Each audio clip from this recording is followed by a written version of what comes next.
toujours accepté et respecté le principe de la retraite à 60 ans, conformément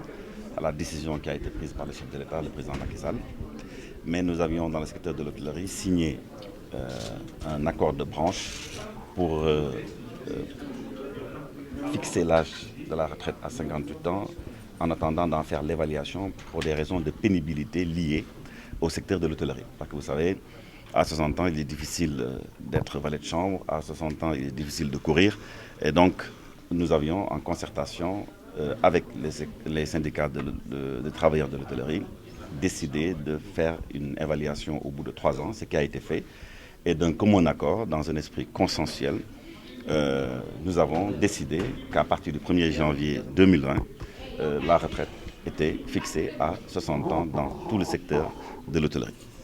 Ceci pour nous conformer d'abord à la loi et en plus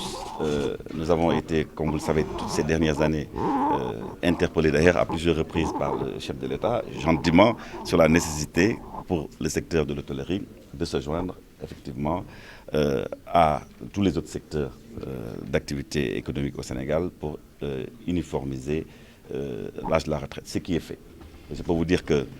je dois saluer l'esprit qui a prévalu dans ces négociations, que nous avons menées avec les secrétaires généraux des syndicats des travailleurs de l'hôtellerie, parce que nous avons tous pour credo et pour souci la vitalité et le dynamisme de notre secteur. Nous avons également accepté le principe de réviser les équivalences. Parce que depuis 1953, il y a un quantum horaire spécifique au secteur de l'hôtellerie qui avait été fixé avant même les indépendances. Nous avons estimé qu'il était temps de revoir ces équivalences, de nous adapter, je veux dire, au monde en mouvement, en changement, et que nous ne pouvions pas rester en reste par rapport, n'est-ce pas, à ces avancées, n'est-ce pas, dans le domaine des acquis des travailleurs. Et donc, d'un commun accord également,